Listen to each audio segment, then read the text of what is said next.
Este debate de control político básicamente pretende hacer un nuevo requerimiento a las autoridades del sector transporte. Queremos respuestas concretas, oficiales, sobre por qué una vía que ha recibido inversiones billonarias, realmente muy importantes, viene presentando una serie de fallas técnicas, pero no de cualquier magnitud, que son verdaderamente preocupantes, porque no solo ponen en riesgo la conectividad de toda una región con el resto del país, no solo afectan la competitividad, la posibilidad de crecimiento económico de esta región, de la Orinoquia o la región Llanos, sino que adicionalmente ha tenido un costo en vidas humanas que es lamentable. Entonces, hoy más que un debate teórico como los que generalmente adelantamos acá en la comisión, donde se plantean temas realmente relevantes, importantes, pero no se logra avanzar en las soluciones. Yo hoy sí quisiera que este debate no quede en letra muerta, porque de esto está dependiendo la seguridad de más de 10.000 usuarios diarios que tiene esta vía, además de las comunidades que están ubicadas, que son aledañas al corredor vial Villavicencio-Bogotá. Siguiente. Vamos a desarrollar esta agenda donde explicaremos en qué consisten los contratos que rigen actualmente la concesión o las concesiones que se presentan en el corredor, las problemáticas graves, las principales que venimos padeciendo los usuarios de esta vía y las consecuencias que ellas generan. Un capítulo especial de peajes y unas conclusiones que esperamos de verdad se conviertan en una hoja de ruta para avanzar en el mejoramiento de las condiciones de la vía. Siguiente. Las obras que actualmente se adelantan o que se adelantaron hasta el 2010 obedecieron a un contrato de concesión, el número 444 del 94, que se firmó el 2 de agosto entre Invías y Coviandes, Sociedad Concesionaria Vial de los Andes, un valor inicial cercano a 80.000 millones de pesos. El plazo inicial para la ejecución y el cumplimiento fue de 192 meses, es decir, 16 años que se cumplieron en agosto del 2010. Este contrato 444 es de los denominados de primera generación, concesiones de primera generación, que se celebraron entre 1993 y 1996, aunque era un poco atípico dentro de los mismos contratos, dentro de las mismas concesiones de primera generación, porque no solo se suscribió para desarrollar labores de rehabilitación y ampliación de la calzada existente entre Cáqueza y Villavicencio, que eso era lo típico que ocurría con este tipo de contratos, sino que adicionalmente incluía la construcción de una vía nueva entre Bogotá y Cáqueza. En Colombia hemos presenciado 4 generaciones de concesiones y esta primera generación de ellas básicamente contenía unas condiciones bastante benéficas para las concesionarias y con una carga muy alta para el INCO, que era el ente rector en ese momento, porque el Estado asumía prácticamente todos los riesgos. El riesgo por tráfico, si se disminuía el tráfico promedio, entonces el Estado tenía que pagar esa disminución a la concesionaria. La gestión predial, el licenciamiento ambiental, la fuerza mayor no asegurada, todo corría por cuenta del Estado. Además, los diseños con que se daba la contratación y se iniciaban las obras eran bastante incipientes y eso ocasionaba que en el transcurso de la ejecución de los contratos se presentaran muchísimos siniestros y se variara sustancialmente las condiciones del contrato.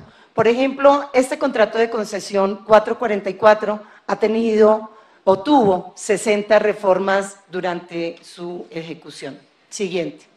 El contrato anterior se suscribió un adicional en el año 2010, es decir, cuando iba a concluir el contrato inicial, llegó este adicional 01 de 2010 que se suscribió el 22 de enero de ese año entre INCO y Coviandes. Básicamente su objeto era la construcción de la doble calzada, o mejor, de una segunda calzada en el tramo 2 de la vía que va entre el Tablón, que corresponde al municipio de Caqueza, y Chirajara, que corresponde al municipio de Guayabetal.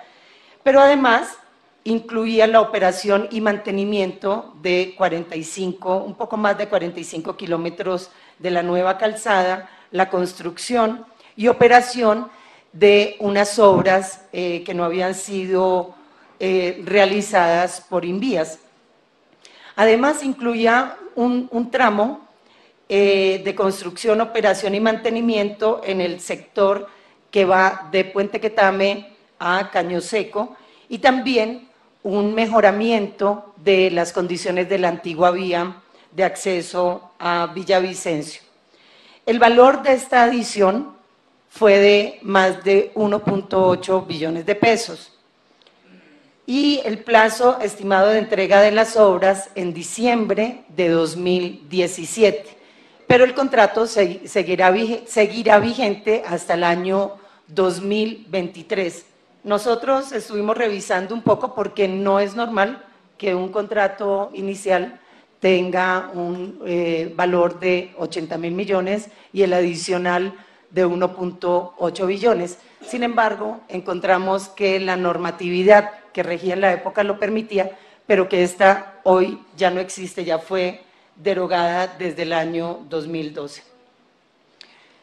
Este adicional es el que incluye la construcción de la doble calzada que, como mencioné, va del Tablón hasta Chirajara y es donde está ubicado el puente atirantado de Chirajara que colapsó recientemente y que generó tantas pérdidas en vidas humanas y también en detrimento económico para la región.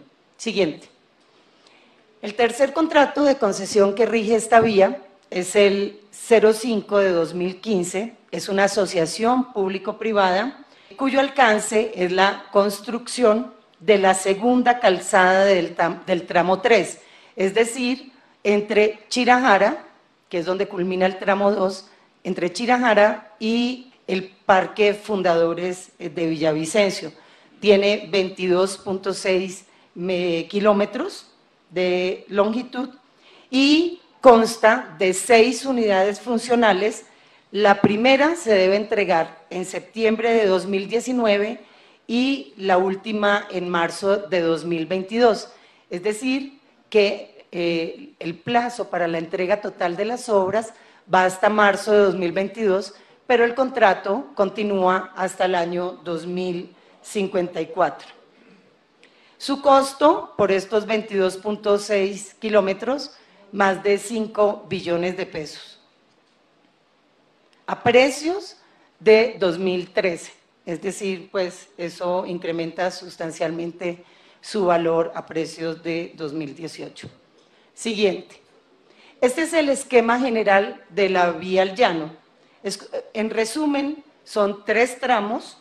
Este es un corredor de 85 kilómetros que parte de Bogotá, pasa por 4 municipios de Cundinamarca, en su orden son Chipaque, Caqueza, Quetame, Guayabetal y llega a Villavicencio.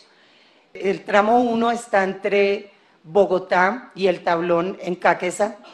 Tiene una extensión de cerca de 26 kilómetros, pero tristemente no tiene aún ni estudios ni diseños, a pesar de que actualmente constituye un gran cuello de botella en la movilidad de esta vía.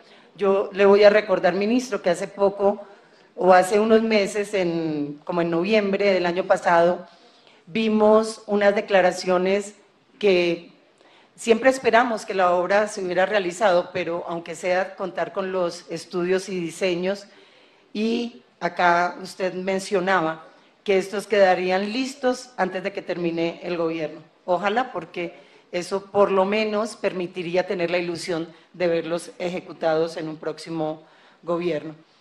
El tramo 2 va entre el Tablón en Caqueza y Chirajara en Guayabetal, es el que acabamos de mencionar, son más de 26 kilómetros, es una construcción de doble calzada a cargo de Coviandes y es el contrato adicional 01 de 2010. Y el tramo 3 consta de 22 kilómetros entre Chirajara y Villavicencio. Su concesionario es Coviandina. Siguiente. Yo siempre he considerado importante resaltar ante esta comisión y ante el país que esta no es una vía secundaria, es una vía realmente importante, fundamental. Con decirle que esto es lo que conecta Bogotá con Media Colombia, que está ubicada en los Llanos Orientales, en la región de la Orinoquia. Única vía que permite esta conectividad, única, porque ahora veremos que las vías alternas, las vías que el gobierno llama alternas, pues de ninguna manera pueden catalogarse como tales. Esta es la única vía existente para comunicar la región de los Llanos, la región de la Orinoquia, que incluye los departamentos de Meta, Guaviare, Bichada, la zona sur de Casanare, porque ellos tienen una vía alterna o una vía que los comunica a través de Boyacá con Bogotá, pero la zona sur utiliza esta vía al llano. Y Arauca, por supuesto, que también hace parte de esta región de la Orinoquia. Pero además, yo resalté con un color naranja la franja que se denomina altillanura. El país, yo no sé cuántos discursos ha oído sobre el tema de la altillanura, sobre el desarrollo de la altillanura, y bueno, la verdad es que poco se concretó al respecto.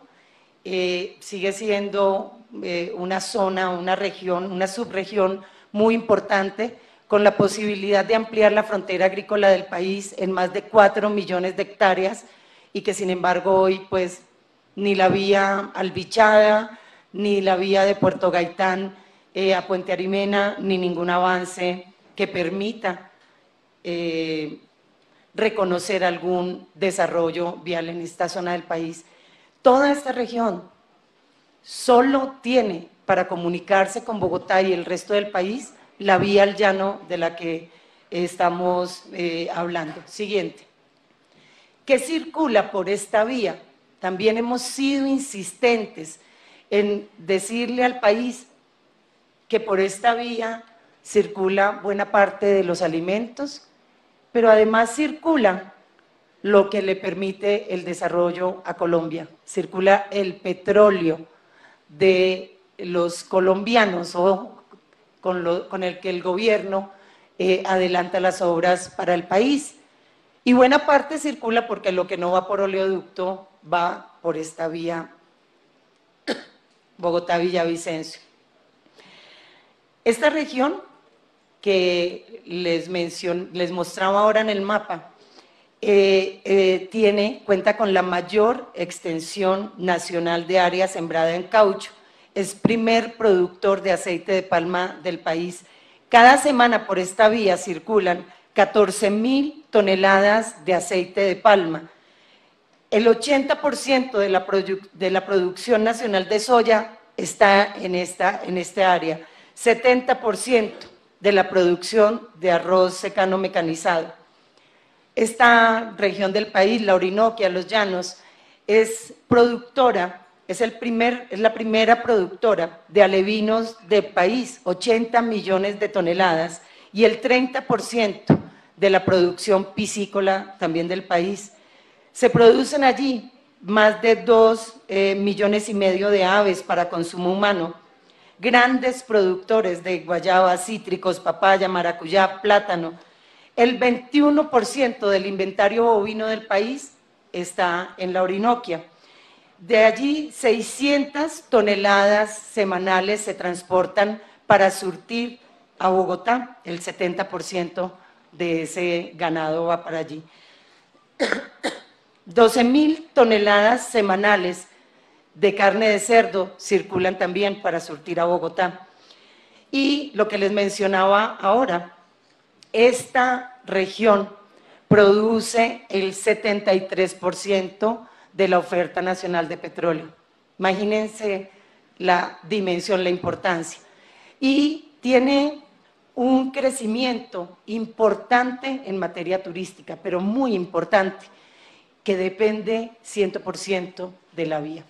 Se ha hecho un gran esfuerzo para avanzar en este tema turístico, pero cualquier esfuerzo en ese sentido requiere de la confianza de los turistas, de los usuarios de la vía, en la cual se ha visto resquebrajada en los últimos tiempos, como ahora mostraremos. Siguiente. En este capítulo quiero abordar unos temas puntuales que se están convirtiendo en un gran problema para la vía al llano y para los usuarios, y que han generado consecuencias bastante graves. Vamos a hablar, por supuesto, del puente atirantado de Chirajara, del puente Caridad, del túnel Buenavista 2, del túnel Quebrada Blanca 2, de los maletines de Quebrada Blanca, de la vía antigua Villavicencio y de los problemas que presenta la concesionaria con las comunidades del sector. Siguiente. Hoy convocamos con ocasión de este hecho.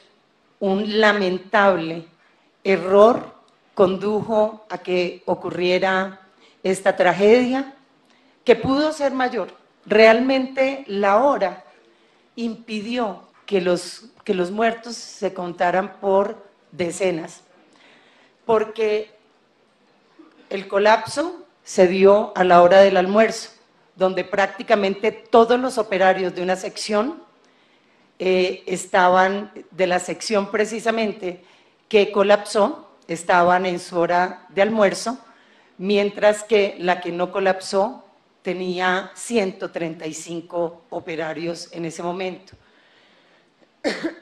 El diseño de este puente atirantado está conformado por dos columnas o pilones de 110 metros de altura cada uno, que constituyen la base de toda la estructura, sosteniendo las calzadas con 26 tirantes o tensores que menciona el ministro cuando ha dado las declaraciones, que son cuerdas de acero. Estas 26 cuerdas de acero hacia el exterior y 38 hacia el interior de las columnas. Tiene 268 metros de alto y 446 metros de largo. Yo no he podido establecer el valor de esta obra puntualmente. Creemos que es un valor que se aproxima a 300.000 millones de pesos, pero seguramente el ministro nos podrá aclarar esta cifra. La pila B es la que colapsó. Allí había 22 operarios, como les mencionaba ahora, y la pila A, que sigue en pie, contaba con 135 y sigue en pie en buena parte gracias a esa grúa naranja que vemos en la fotografía, que es la que la está sosteniendo. Esta obra, aparentemente maravillosa, reconocida así porque en el año 2010 tal vez, este tramo 2 de la vía Bogotá-Villavicencio recibió el Premio Nacional de Ingeniería. No fue el puente, pero el puente era una de las obras que se destacaban para este reconocimiento. Realmente era muy importante porque iba a ser el puente atirantado más largo del país, pero lo increíble es que esta obra pasó por las manos de un diseñador que era la firma Área Ingenieros Consultores SAS, de un constructor que era Gisaico S.A. e ICMO S.A., subcontratistas, constructores de la obra, pasó por las manos de un interventor que era el Consorcio Interconcesiones y por las manos de la ANI, porque la ANI no puede soslayar el hecho de que le corresponde dentro de sus funciones la supervisión de las obras como guardiana del interés público en estas concesiones. Así lo dice el artículo 14, numeral 15 del decreto 4165. Pasó por las manos de los más grandes expertos de este país, de las autoridades de este país, y sin embargo el 15 de enero colapsó, se desplomó ante los ojos de todos, 10 personas murieron, y digo 10 porque 9 operarios que estaban allí en la columna que se derrumbó, fallecieron en estos hechos. Pero una persona más falleció tomando la vía alterna que señaló el gobierno para poder llegar a Bogotá, porque la vía alterna presentaba condiciones bastante lamentables también. Es un precio supremamente elevado. Por eso he insistido tanto, ministro, en la importancia de tener información oficial y responsables, un señalamiento de los responsables. Si ustedes revisan todas las declaraciones que han presentado los distintos actores, van a encontrar que hoy no sabemos qué ocurrió. Realmente no tenemos ni idea qué ocurrió. Hay 4 hipótesis, pero seguimos sin un pronunciamiento oficial que nos diga ocurrió esto y la falla estuvo a cargo de esta empresa o de esta firma. Siguiente. Acá están los principales argumentos que se han dado para explicar el colapso. El interventor general de esta obra es el Consorcio Interconcesiones, que contrató a la firma Mexpresa, una firma internacional, y que señalan que la causa es un error de diseño. Sin embargo, a mí me llama tanto la atención de que el interventor, o sea, el Consorcio Interconcesiones, se exculpa, elude su responsabilidad, diciendo que cuando asumió las labores de la interventoría ya habían sido aprobados los diseños. Yo no sé, una interventoría si simplemente es monitorear o si es a fondo visitar, revisar, hacerle pruebas a las obras que van avanzando, porque decir que llegó cuando ya estaba el diseño aprobado y que no tiene ninguna responsabilidad, a pesar de que acompañó durante meses la construcción de la obra, es bastante asombroso, por lo menos. Coviandes,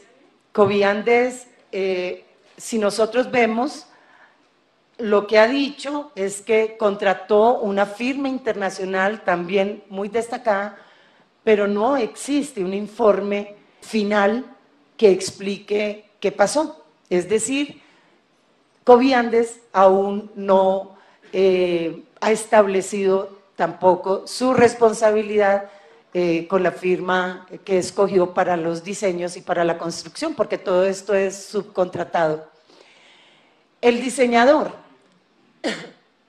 área ingenieros consultores, dice que de ninguna manera se trata de un error de diseño. Dice que el puente colapsó por la baja calidad de los materiales y que esto hizo que se presentaran fallas en la construcción. Lo que ha venido pidiendo es que no se vaya a demoler la sección que aún está en pie, que porque ella es la única que va a dar la respuesta de lo que realmente ocurrió. También quisiéramos saber, porque yo sé, hemos visto anuncios por parte del gobierno de que será demolida en una fecha próxima esa sección. Sin embargo, el diseñador dice que en caso de demolerse, se perderá cualquier posibilidad de conocer las reales fallas que presentó la construcción y no el diseño. Siguiente.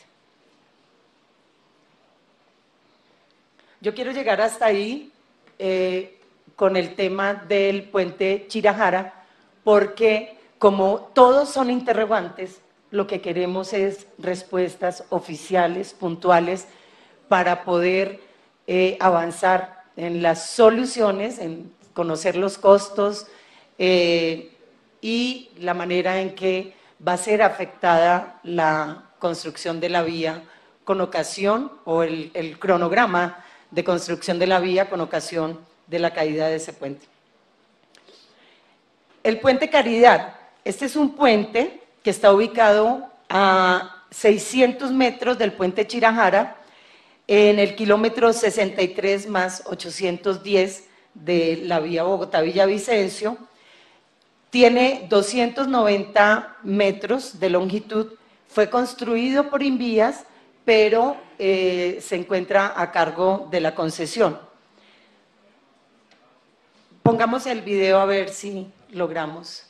Después del puente de Chirajara se encuentra el de Caridad, construido hace 22 años y que hoy muestra fisuras en sus columnas, y para superar sus actuales niveles de seguridad necesita una inversión de 14.000 millones de pesos que aún no están disponibles.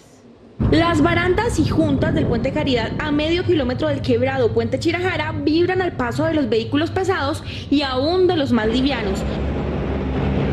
La estructura, que en algún momento fue simétrica, ahora está separada de sus partes sobre tierra en firme, y el drama aumenta porque desde su piso se ve el lugar de la tragedia en la que murieron 9 obreros. Hace 22 años la empresa brasileña Andrade Gutiérrez S.A. construyó el puente, y desde el principio se sabía que fue hecho sobre fallas geológicas. En esos 22 años el puente se ha desplazado aproximadamente unos 18 centímetros más o menos. Es una cantidad grande, es una cantidad importante. No estamos poniendo en riesgo el tránsito y la vida de las personas. En el costado del lado de Bogotá, en la parte inferior, tienen fisuras. Conscientes del impacto que la geología estaba teniendo en la estructura del puente, la Agencia Nacional de Infraestructura instaló en él aparatos que le permiten medir el problema. Hace 3 meses se instalaron 4 inclinómetros por solicitud de la ANI que nos están entregando periódicamente información detallada del movimiento del puente. El puente está en servicio y está ofreciendo, digamos, las condiciones mínimas de seguridad.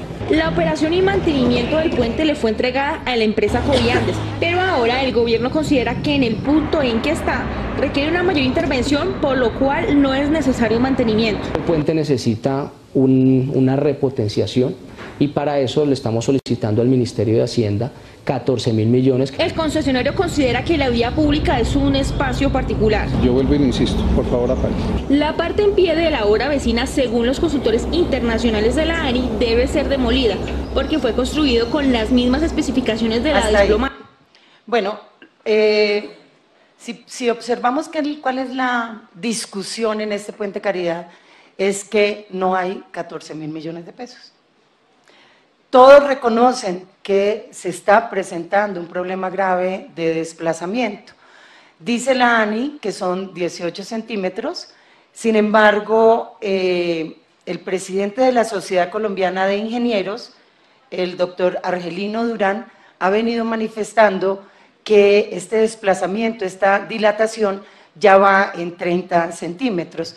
Lo que quisiéramos saber es, porque ni los monitores, ni la observación permanente del puente es lo que se necesita la reparación, básicamente es la reparación, repotenciar el puente, como dice el doctor Dimitri Saninovich, cuesta 14.000, yo creo que lo que hay que hacer, señor ministro, y esperamos que ojalá salga de acá una respuesta positiva, es hacer esta inversión, que es urgente para que no corramos riesgos los usuarios de esta vía.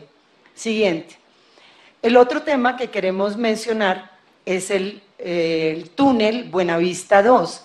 Este es un túnel que tampoco está en uso, igual que Chirajara, son obras que están en ejecución y que está proyectado en 4.5 kilómetros. 4.5 kilómetros, lo construye Coviandina, hace parte del tramo 3 que va desde Chirajara a Villavicencio. ¿Qué pasó con este túnel? Pues que también colapsó, tuvo problemas que realmente públicamente no se conocieron. Yo me imagino que fueron reportados a las autoridades como es la ANI por parte de la interventoría, y quisiéramos preguntarle eso de manera específica al doctor Mejía, porque según los medios de comunicación esta información se ocultó y reviste gravedad porque puede afectar a quienes están participando en la construcción y posteriormente a los usuarios si lo que ocurre es una falla técnica en la construcción. Veamos el video. Semanas después del colapso del puente de Chirajara, se conocen más problemas constructivos en esta vía que comunica al llano. Pues les contamos que a las grietas del puente La Caridad se suma ahora el colapso del túnel de Buenavista 2. Hasta 6 meses, según los expertos, por problemas que pudieron haberse evitado.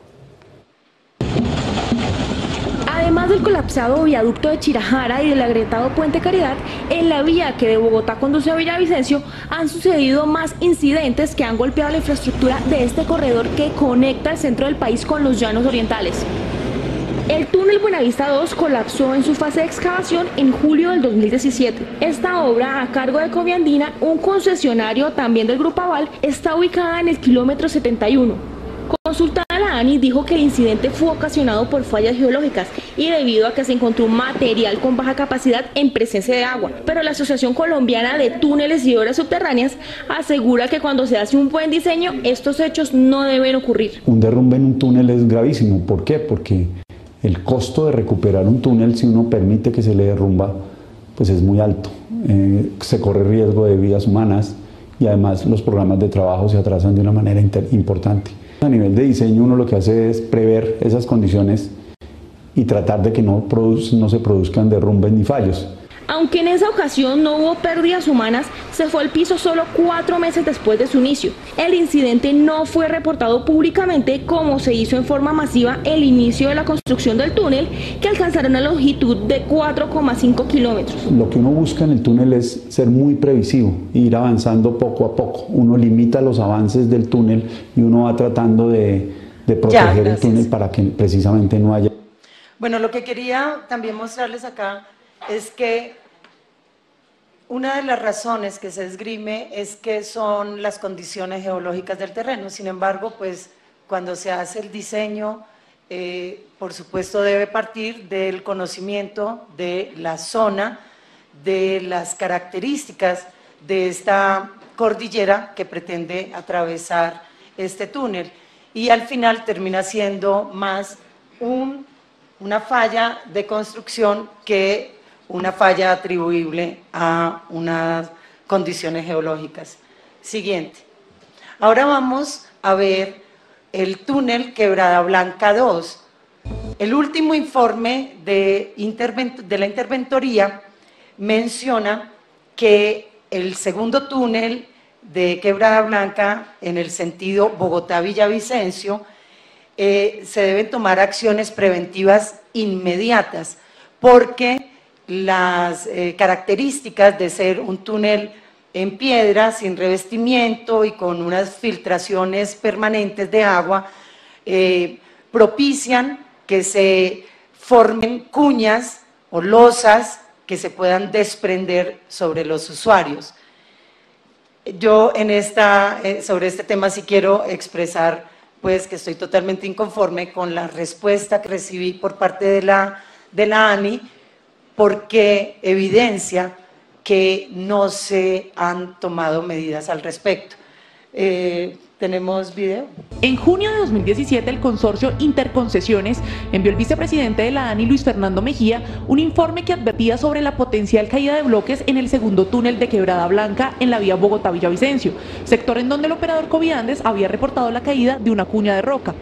CMI hizo un recorrido por el túnel, en el cual es posible observar que no se recubrió, por lo que la caída de las rocas puede registrarse en cualquier momento. El túnel Quebrada Blanca es un túnel bastante antiguo, es un túnel que se le van a hacer unos revestimientos, pero hoy no representa ningún riesgo. Una de las conclusiones del informe es que en el segundo túnel de Quebrada Blanca existen las condiciones geotécnicas y estructurales para la formación de cuñas de roca en el contorno de la excavación. Este tipo de cuñas pudieran tornarse inestables y desprenderse en cualquier momento, dado el tiempo de exposición del túnel al intemperismo y las condiciones hidrogeológicas existentes. Esos túneles nunca se recubrieron, eso no permite como un manejo adecuado, entonces uno siente que va pasando por el túnel de aguas y entonces le caen como si estuviera lloviendo dentro del túnel. El informe cita que el desprendimiento de una cuña potencialmente inestable depende de las características del macizo rocoso y de cómo éste se ha degradado, por lo que hizo un llamado para que se tomaran medidas inmediatas. Ya, gracias. ¿Por qué la inconformidad? Porque sin duda alguna lo que la interventoría le está pidiendo a la ANI son acciones inmediatas para prevenir la caída de losas sobre los vehículos que están utilizando el túnel. No está pidiendo un revestimiento, porque existe esta clase de túneles que son en el material rocoso y no necesariamente ofrecen un riesgo. Sin embargo, la respuesta que nos envió la ANI es que en el 2012 ya habían adoptado medidas al respecto, y las medidas a las que hace referencia de ninguna manera abordaban esta problemática. Esas medidas del 2012 fueron adelantadas como consecuencia de un debate que adelantamos acá en la Comisión Quinta, donde le mostramos unos problemas de movilidad que surgían con ocasión de unos andenes internos de estos túneles que no permitían el tránsito simultáneo de vehículos de gran dimensión por ellos, y que entonces generaban trancones permanentes. Y logramos que se destinaran unos recursos por parte de la ministra de ese entonces, Cecilia Álvarez, para retirar los andenes y perfilar los túneles para ampliarlos.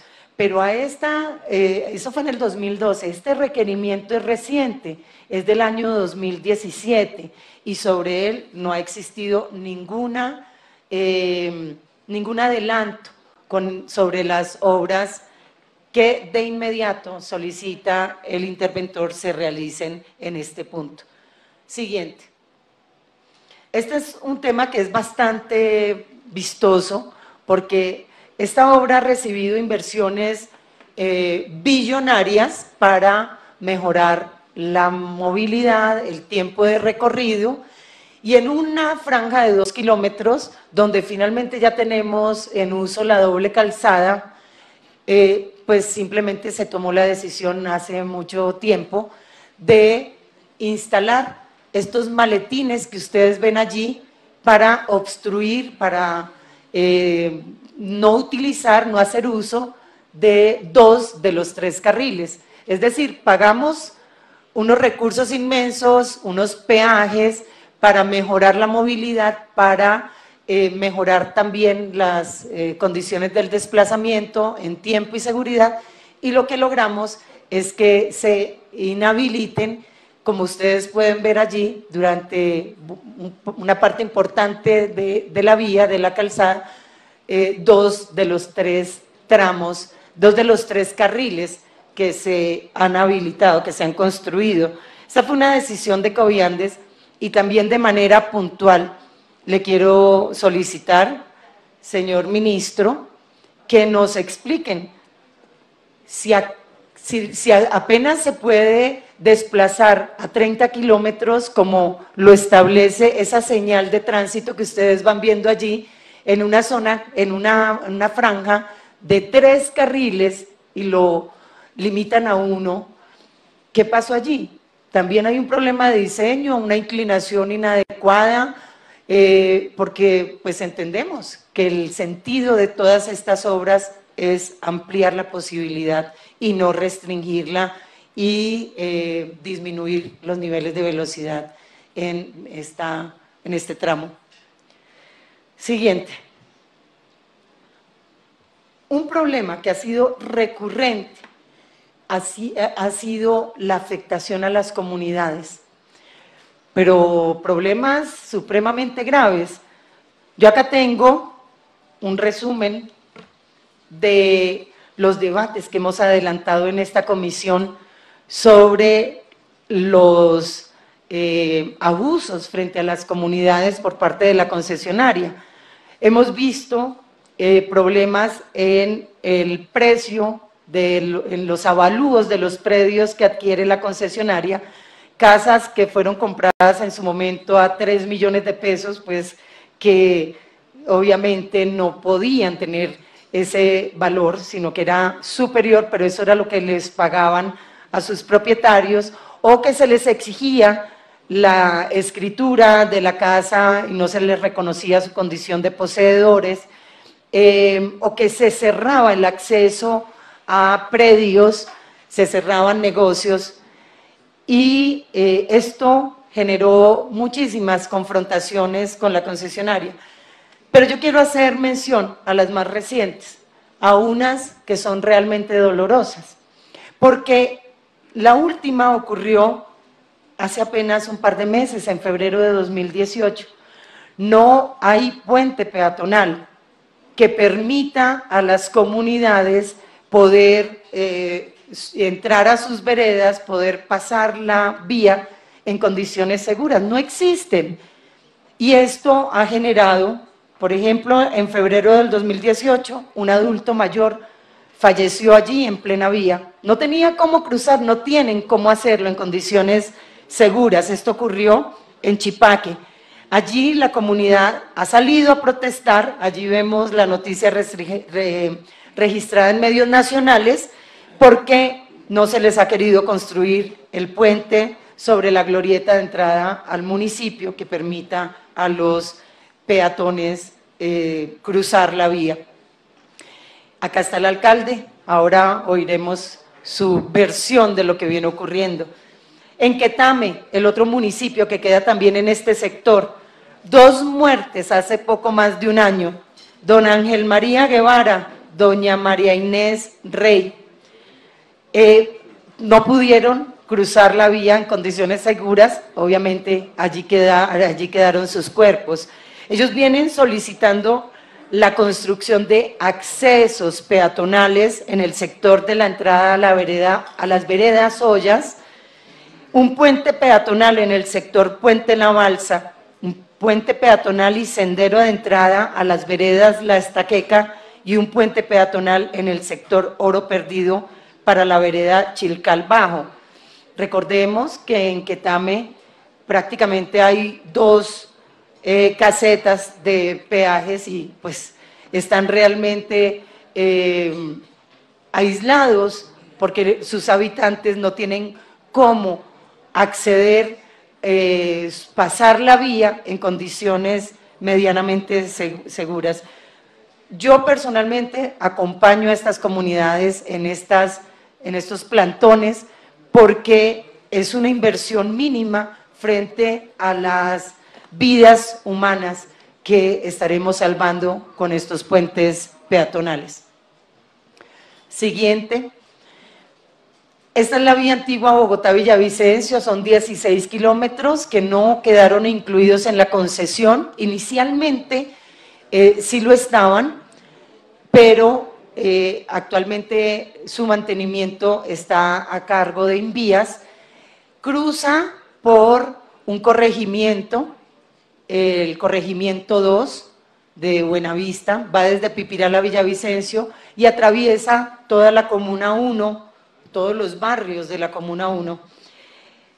Por allí transitan diariamente cerca de 500 vehículos de carga pesada, porque fue decisión de la concesionaria y el sector transporte no enviar estos vehículos pesados por los túneles. ¿Por qué razón? Porque su carga es peligrosa. Ellos transportan petróleo, nafta, gas y no permiten que vayan por el túnel, sino que los mandan por esta ruta que atraviesa todas estas comunidades. Tiene unos problemas de manejo de aguas terribles, la accidentalidad, las condiciones son realmente precarias. Sobre este punto también quiero solicitarle, señor ministro, que se tomen las medidas para un adecuado mantenimiento de esta ruta, de esta zona, porque allí son miles los habitantes que están resultando afectados y que de esta manera se disminuyan las condiciones los índices de accidentalidad y se mejoren las condiciones de calidad de vida para los habitantes. Ya no vamos a seguir insistiendo en que estos vehículos puedan transitar por el túnel de Buenavista, porque bueno, ya no se hicieron las obras, las adaptaciones a la ventilación, pero sí no abandonemos a esta población que durante todos estos años han sido víctimas de las condiciones que ofrece la vía, lamentables, como podemos observar. Siguiente. A raíz de que se cayó el puente de Chirajara, el 15 de enero, el ministerio y la ANI tomaron la medida de cerrar de manera indefinida la vía Bogotá-Villavicencio.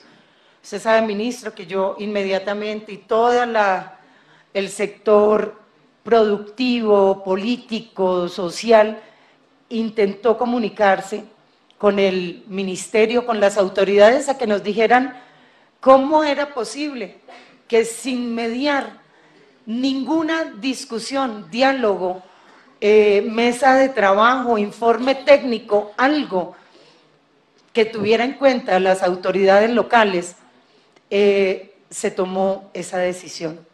Son 10.000 vehículos que diariamente circulan por allí, 10.000 vehículos que llevan lo que ya les comenté que transita por la vía, alimentos, petróleo, turismo hacia la región, pero también por esa vía circulan los enfermos que no pueden recibir una atención adecuada con la precaria red hospitalaria que tenemos en la región.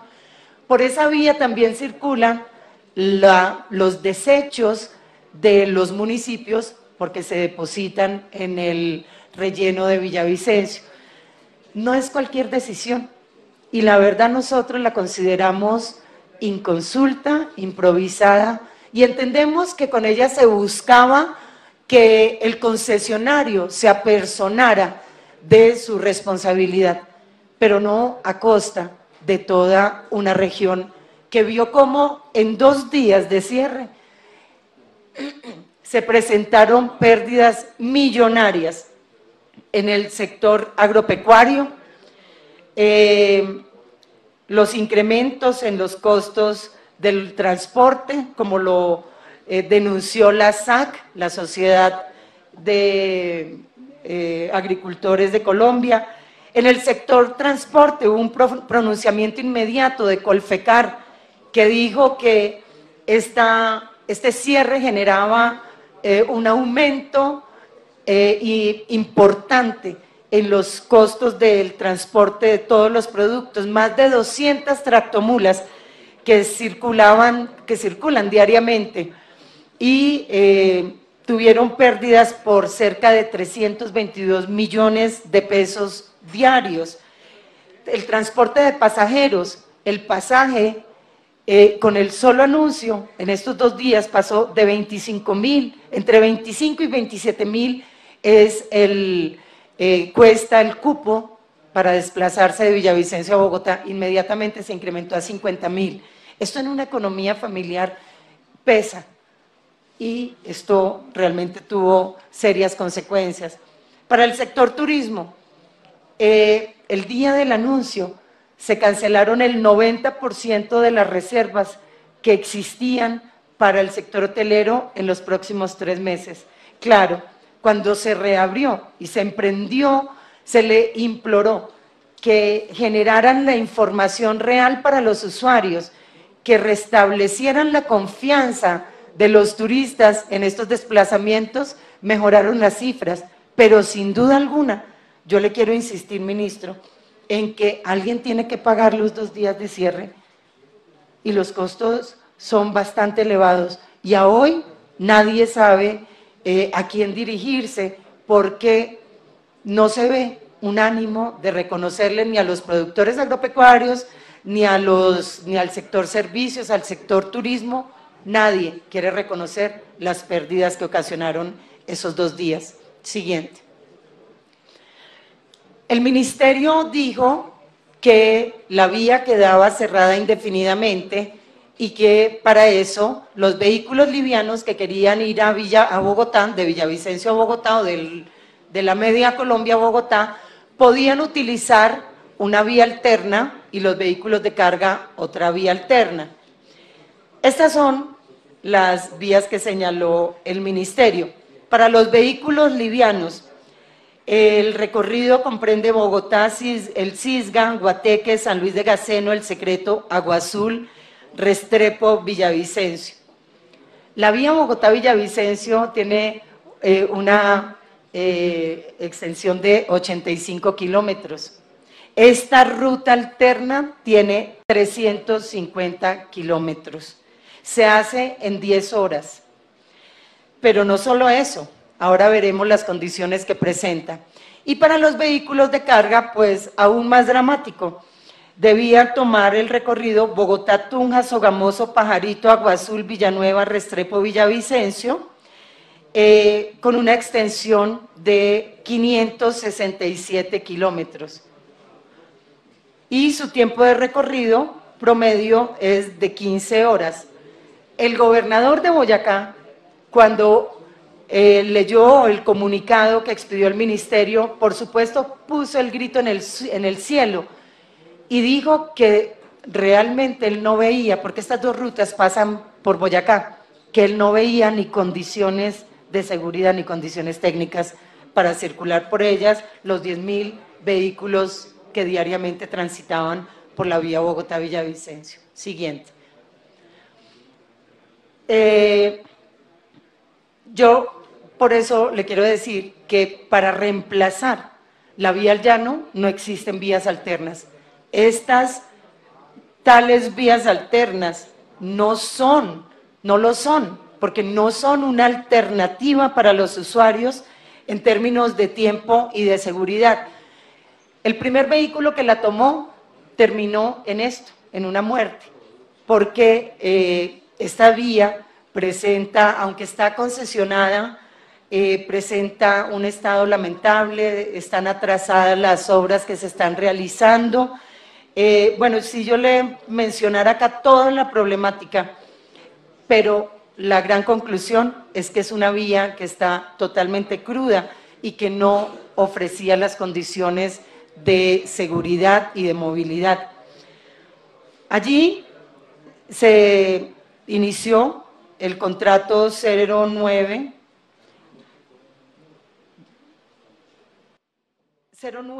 del 10 de julio de 2015 entre la concesión del Cisga y la ANI, que inició obras en 2016, pero que están avanzando realmente estos 137 kilómetros, muy lenta. Están adelantando obras que mejoran el trazado, pero no tienen la capacidad para atender el flujo vehicular que le mencionaba de 10.000 vehículos diarios.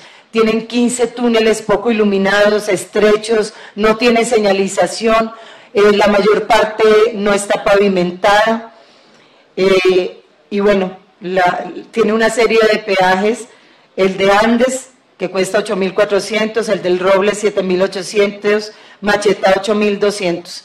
Y en cuanto a la otra ruta, es de casi 600 kilómetros, pues por supuesto no es una posibilidad real de ser utilizada como vía alterna. Siguiente.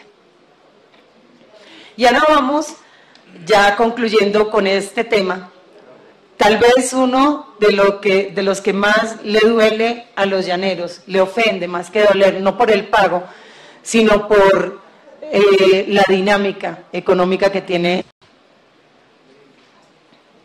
Si ustedes ven, ese es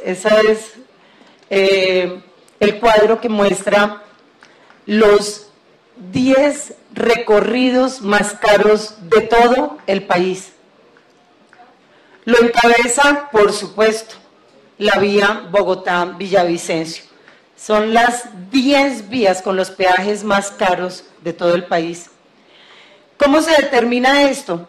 Pues simplemente se toma el valor total de los peajes que se pagan por el recorrido y se tiene en cuenta la extensión de ese recorrido. Esto nos da que si usted quiere ir a Villavicencio por esta vía, tiene que pagar 435 pesos por cada kilómetro, la más alta de todo el país. Y vean la diferencia sustancial con las siguientes 9. Pero no solo eso, tenemos 3 récords. Este es el primero. La vía Bogotá-Villavicencio tiene el recorrido más caro de todo el país. El segundo récord, la región de los Llanos, tiene 3 de las 5 vías más costosas de todo el país. Tenemos Bogotá-Villavicencio, tenemos Bogotá-Villavicencio-Granada, que es la segunda más cara de todo el país, y tenemos Bogotá-Villavicencio-Puerto López, Puerto Gaitán. Entre las 5 más caras, ahí están 3 que afectan de manera directa a la región de los Llanos. Y el tercer récord, tenemos las 3 casetas de peaje más caras, o sea, dentro de las 10 más caras de todo el país, 3 afectan de manera directa a los desplazamientos hasta el llano o dentro del llano. La primera, el peaje Pipiral, es el peaje más caro del país, con tarifa plena de 16.100 pesos. La quinta tarifa más cara de un peaje en el país es La Libertad en Villavicencio, con 12.300. Y la otra, que ocupa el 9º lugar, es Chipaque, Cundinamarca, con la caseta del Boquerón, con una tarifa plena de 11.500. Esto es totalmente injusto, totalmente demostrativo, y no quiero caer en un lugar común, pero lo cierto es que el abandono en cuanto a inversión presupuestal por parte de la nación no solo es histórico, sino que es fácilmente demostrable con este tipo de cuadros que muestran lo que está ocurriendo en las vías del país. Siguiente. Estas son las 3 casetas de peaje que existen en la vía Bogotá-Villavicencio. Han tenido un incremento de tarifa plena del 76% entre 2005 y 2018.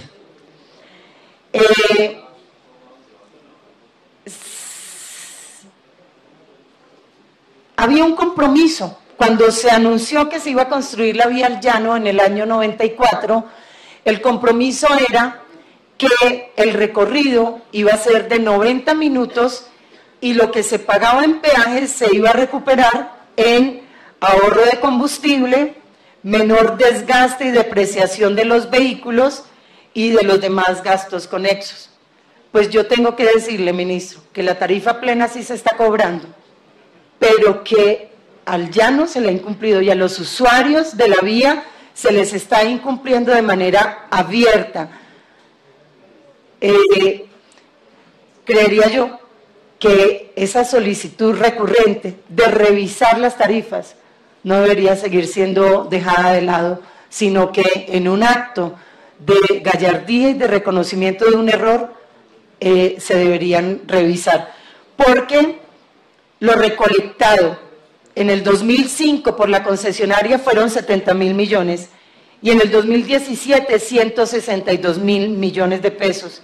131% de incremento para la concesionaria y 76% para los usuarios. Esto supera el IPC, esto no obedece a las condiciones que presenta la vía y creemos que es hora de revisarlo. Siguiente y última. Entonces, yo quiero terminar con estas conclusiones, ministro.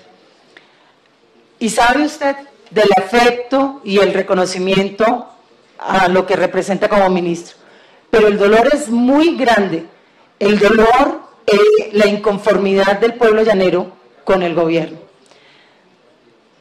La primera conclusión, nosotros insistimos en que se debe recuperar la confianza de los usuarios y que se expida una certificación de calidad y seguridad de las obras que están en esta vía. Acá hemos enumerado 4 que ofrecen fallas técnicas, posibles fallas técnicas, o fallas en la construcción o en el diseño. Y nosotros queremos tener la certeza y que los colombianos la tengan de que toda la vía es segura, todas las obras ejecutadas son seguras.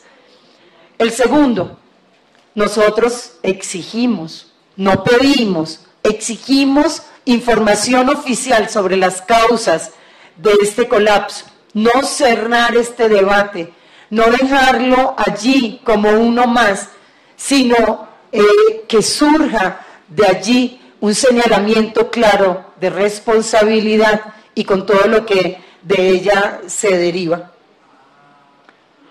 El tercero, siempre se ha rechazado la posibilidad de disminuir los peajes.